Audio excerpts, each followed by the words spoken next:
Selamat pagi, saudara jemaat yang dikasihi Tuhan. Salam sejahtera bagi kita sekalian. Mari bersama-sama kita mempersiapkan hati dan pikiran kita dalam sembahan kita untuk memahami kebenaran firman-Nya. Dan pagi hari ini saya memilih Kisah Rasul pasalnya yang ke-8. Kita akan baca ayat 26 sampai dengan ayatnya yang ke-40. Mari kita berdoa sebelum kita bersama-sama membaca firman Tuhan ini. Bapa, terberkatilah dalam kuasa-Mu. Ketika pagi yang indah ini Tuhan, Engkau berkati dan pimpin kami. Untuk kami bersama-sama memahami kasih dan sayang Tuhan. Dalam kuasa-Mu ya Allah yang maha pengasih dan maha penyayang. Berkati kami untuk memahami firman-Mu. Tuntun kami secara khusus hamba-Mu yang sangat terbatas ini. Sempurnakan dalam kuasa-Mu untuk menyampaikan kebenaran firman-Mu. Dan biarlah Roh Kudus yang menolong kami untuk kami boleh mengerti dengan baik firman Tuhan ini. Terima kasih Bapa. Kami mohon dalam kuasa kasih Yesus Kristus Tuhan dan Juru Selamat. Amin. Saudara-saudara, salam sejahtera bagi kita sekalian. Dan kita bersama-sama mari melihat firman Tuhan dari Kisah Rasul pasal 8 ayatnya yang ke-26 sampai 40. Sida-sida dari tanah Ethiopia. Kemudian berkatalah seorang malaikat Tuhan kepada Filipus, katanya, "Bangunlah dan berangkatlah ke sebelah selatan, menurut jalan yang turun dari Yerusalem ke Gaza. Jalan itu jalan yang sunyi." Lalu berangkatlah Filipus, adalah seorang Ethiopia, seorang sida-sida pembesar dan kepala perbendaan Sri Kandake, Ratu negeri Eropa, yang pergi ke Yerusalem untuk beribadah. Sekarang orang itu sedang dalam perjalanan pulang dan duduk dalam keretanya sambil membaca kitab Nabi Yesaya. Lalu kata Roh kepada Filipus, "Pergilah ke situ dan dekatilah kereta itu." Filipus segera ke situ dan mendengar sida-sida itu sedang membaca kitab Nabi Yesaya. Kata Filipus, "Mengertikah Tuan apa yang Tuan baca itu?" Jawabnya, "Bagaimanakah aku dapat mengerti kalau tidak ada yang membimbing aku?" Lalu ia meminta Filipus naik dan duduk di sampingnya. Nats yang dibacanya itu berbunyi seperti berikut. "Seperti seekor domba ia dibawa ke pembantaian, dan seperti anak domba yang keluh di depan orang yang menggunting bulunya, demikianlah ia tidak membuka mulutnya. Dalam kehinaannya berlangsunglah hukumannya. Siapakah yang akan menceritakan asal-usulnya? Sebab nyawanya diambil dari bumi." Maka kata sida-sida itu kepada Filipus, "Aku bertanya kepadamu, tentang siapakah Nabi berkata demikian? Tentang dirinya sendiri atau tentang orang lain?" Maka mulailah Filipus berbicara, dan bertolak dari nats itu ia memberitakan Injil Yesus kepadanya. Mereka melanjutkan perjalanan mereka, dan tiba di suatu tempat yang ada air. Lalu kata sida-sida itu, "Lihat, di situ ada air. Apakah halangannya jika aku dibaptis?" Saud Filipus, "Jika Tuhan percaya dengan segenap hati, boleh." Jawabnya, "Aku percaya bahwa Yesus Kristus adalah anak Allah." Lalu orang Ethiopia itu menyuruh menghentikan kereta itu, dan keduanya turun ke dalam air, baik Filipus maupun sida-sida itu, dan Filipus membaptis dia. Dan setelah mereka keluar dari air, Roh Tuhan tiba-tiba melarikan Filipus, dan sida-sida itu tidak melihatnya lagi. Ia meneruskan perjalanannya dengan sukacita. Tetapi ternyata Filipus ada di Asdod. Ia berjalan melalui daerah itu dan memberitakan Injil di semua kota sampai ia tiba di Kaisarea. Saudara-saudara, ketika kami di Gereja Raya Jemaat Sion Anantapura mulai beribadah lewat apa yang disebut dengan live streaming ini, sejak tanggal 29 Maret sampai dengan hari Minggu kemarin bahkan seterusnya, Sudah 3 hari, 3 minggu berturut-turut diadakan baptisan kudus. Pertama, ketika baptisan kudus itu akan dilayankan pada minggu terakhir Mei, saya bertanya kepada orang tua yang mau dibaptis, apakah siap untuk anak saudara dibaptis? Dia berkata begini, Pak Pendeta, saya ingin anak saya dibaptis minggu depan, 2 minggu sebelumnya. Karena dia tahu 2 hari minggu berturut-turut harus diumumkan. Lalu saya sedikit berkata, iya, tapi di gereja yang hadir hanya Bapak bersama anak. Berarti 3. Dan ya tentu petugas live streaming dan kami yang melayani. Lalu dia berkata, yang pasti anak saya dibaptis dalam gereja dan pada hari ibadah, hari Minggu. Sebuah keyakinan yang lahir dari hati seorang tua yang mempersiapkan anaknya untuk menerima tanda baptisan kudus. Begitu pula saudara-saudara, dalam sebuah pengalaman sebagai pendeta jemaat, ketika masih bertugas di Tanah Toraja, tiba-tiba seorang majelis gereja saya berkata begini, Pak Pendeta, ada orang tua yang sudah begitu sering datang ke gereja, dan kini ia rindu untuk menerima tanda baptisan. Ketika kami berkunjung ke rumah orang tersebut, ternyata orang tua itu sedang dalam keadaan tubuh yang kurang sehat, dalam keadaan sakit. Usianya sekitar 70 tahun lebih. Percakapan, lalu dia berkata, Pak Pendeta, saya sudah siap untuk dibaptis. Nah, biasa kalau di Tanah Toraja, baptisan itu dihubung-hubungkan dengan hari ucapan syukur setiap jemaat, di mana setelah panen ada ucapan syukur. Lalu saya berkata, kalau 2 minggu berikut Bapak dibaptis, itu belum pada jadwal untuk pengucapan syukur jemaat. Dia berkata, yang pasti saya mau mengucap syukur secara pribadi. Saya berdiam dan saya mengatakan, oke, kita layankan, dan kami mulai penggembalaan. Dan benar pada hari baptisan dia datang dengan begitu keadaan yang sangat cerah dan menurut saya luar biasa orang tua ini. Dan saya membaptisnya. Saudara-saudara, dalam perikop kita hari ini juga kita diceritakan tentang seorang Ethiopia yang percaya kepada Tuhan dan mereka ingin menyerahkan dirinya untuk dibaptis. Ada sebuah keyakinan bahwa tidak ada sesuatu pun dalam hidup yang terjadi tanpa campur tangan Tuhan. Bahwa segala hal dalam kehidupan orang yang akan percaya dan yang akan dibawa untuk percaya kepada Dia, benar di dalam campur tangan Allah sendiri. Apa yang saya ceritakan tadi ketika seorang tua siap untuk anaknya dibaptis dalam masa seperti ini, dan ketika ada seorang tua yang menyiapkan dirinya menerima tanda baptisan setelah sekian lama, dan cerita kita dari Kisah Rasul pasal 8 ini memperlihatkan bahwa Allah sungguh bekerja menurut caranya sendiri.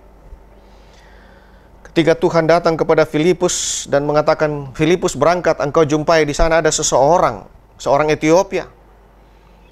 Ia pergi ke Yerusalem untuk beribadah. Tentu kalau Filipus secara pribadi, orang Ethiopia, saya tidak mengenalnya, untuk apa? Tetapi tanpa berkat, tanpa sebuah alasan, tanpa sebuah hal, langsung Filipus siap menerima perintah Tuhan untuk datang kepada orang Ethiopia itu yang sedang dalam kereta. Dan ketika Filipus mendapatinya, ia sedang membaca apa yang ada dalam kitab Yesaya 53 ayat 7-8 yang sudah kita bacakan tadi. Tetapi ternyata orang Ethiopia ini tidak mengerti apa yang dalam nats firman dari Yesaya itu. Dan oleh karena itu, dalam kuasa Roh Kudus, Tuhan menyuruh Filipus untuk datang kepada orang Ethiopia itu untuk menerangkan apa yang dimaksud dalam kitab Yesaya pasal 53 ayat 7 dan 8 ini. Dan setelah Filipus menerangkan nats-nats firman dengan baik dalam tuntunan Roh Kudus, sekali lagi Roh Kudus yang menolong Filipus, dan akhirnya orang Ethiopia ini mengerti. Dan setelah dia mengerti, lalu dia mengatakan pengakuannya, aku percaya bahwa Yesus Kristus itulah anak Allah. Aku percaya bahwa Yesus itu adalah Tuhan dan Juru Selamat. Saudara-saudara, kalau kita mau jujur, pada umumnya banyak di antara kita menerima tanda baptisan pada saat kita masih kecil, masih bayi. Ketika kita belum mengerti apa-apa tentang apa baptisan itu. Namun yang pasti, ketika orang tua kita yang bertanggung jawab menerangkan, memberi pengertian kepada kita tentang makna baptisan, maka kita pun perlahan-lahan mulai mengerti. Oh, saya dibaptis pada saat umur sekian, tetapi ternyata orang tua saya menuntun untuk membawa saya mengerti tentang kebenaran firman Tuhan dan bagaimana menjadi murid. Saudara-saudara, di tengah-tengah masa pandemi ini, ketika kita lebih banyak stay at home, mari kita kembali mengingat apa tugas kita sebagai orang tua untuk memberi pemahaman pengertian kepada anak-anak kita, apa makna ia dibaptis, apa makna ia menjadi orang percaya. Sehingga semakin tertanam apa yang kita sebut dengan ada nilai-nilai yang semakin militan dalam dirinya sebagai anak Tuhan. Ada nilai-nilai yang semakin mereka mengerti mengapa mereka terpilih dan dibaptis dalam nama Bapa dan Anak dan Roh Kudus ketika mereka masih dalam tanda kutip belum mengerti, tetapi orang tua telah membawa dan orang tua berjanji bertanggung jawab untuk mendidik mereka kepada pengenalan yang lebih benar tentang kuasa Tuhan. Yang kedua, tentu kita sebagai orang tua pun perlu saat ini untuk semakin mengerti kebenaran firman, untuk mengajak mendidik anak kita. Tapi sekaligus kita membekali diri kita lebih baik dalam keberadaan kita sebagai orang percaya. Saudara-saudara, Bapak Ibu yang saya cintai, ada banyak yang ingin Tuhan sampaikan kepada kita untuk menjadi perenungan kita, untuk kita diingatkan bagaimana ketika kita mulai percaya, ketika kita mulai menerima tanda dan meterai kita sebagai warga kerajaan Allah. Dan bagaimana kita dituntut untuk senantiasa punya komitmen untuk memegang teguh kepercayaan kita bahwa Yesus Kristus adalah Tuhan dan Juru Selamat. Ini hal yang harus semakin kita perdalam, Bapak Ibu sidang jemaat, di tengah-tengah kita ketika berada dalam rumah bersama keluarga. Mengajak kita semua semakin memiliki komitmen dalam keteguhan sebagai anak Tuhan, dalam keteguhan sebagai orang percaya, bahwa dalam hidup ini tidak ada hal yang tidak diketahui oleh tangan kasih Tuhan sendiri. Semua hal dalam hidup ini sungguh di dalam campur tangan Allah. Apapun yang terjadi ada di dalam pengetahuan Tuhan yang pengasih, Tuhan yang adalah Juru Selamat kita. Karena Dialah satu-satunya sumber kebenaran di dalam hidup ini. Tuhan memberkati dan menolong kita semakin berkomitmen bahwa benar, karena kuasa Allah, karena campur tangan Tuhan, kita ada sebagaimana adanya saat ini. Tuhan memberkati dan menolong kita dalam setiap panggilan kita untuk semakin berkomitmen sebagai anak-anak terang. Amin. Firman Tuhan.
bisa biangankan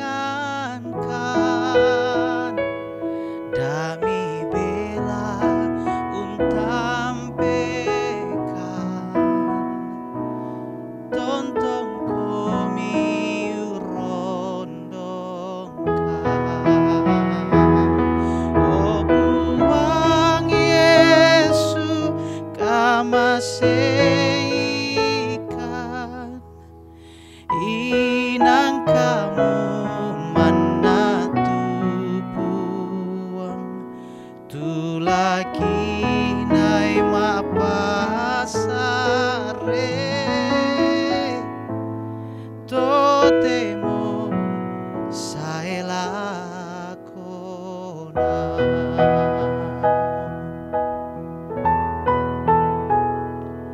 buang Yesu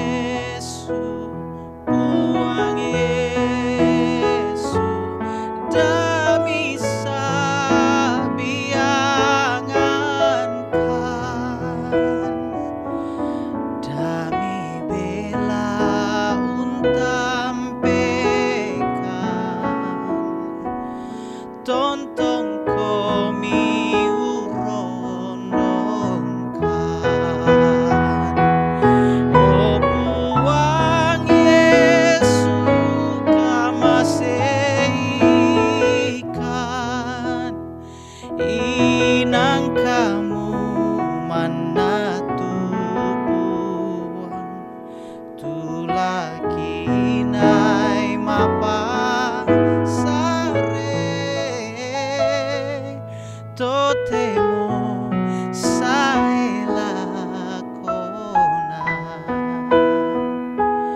oh buang Yesu kamaseikan inang kamu mana tupuan tu lagi nai mapasare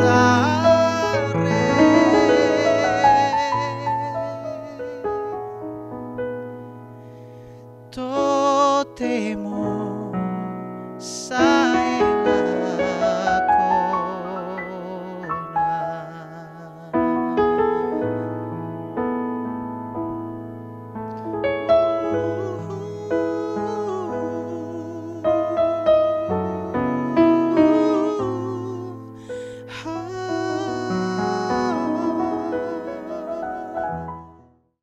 Kita berdoa. Terima kasih Bapa di surga atas kebenaran firman-Mu. Kami sungguh paham semua hal dalam hidup ini adalah dalam campur tangan-Mu Tuhan. Bahwa Tuhan yang senantiasa menolong, Tuhan yang senantiasa memperlengkapi kami. Biar kami semakin berkomitmen dalam kepercayaan kami bahwa sungguh-sungguh Tuhan, kami mau dalam komitmen itu memegang teguh kepercayaan bahwa Yesus Kristus adalah Tuhan dan Juru Selamat kami. Tuhan memberkati dan senantiasa menolong perjalanan hidup kami. Dalam kasih Yesus Kristus kami memohon. Amin.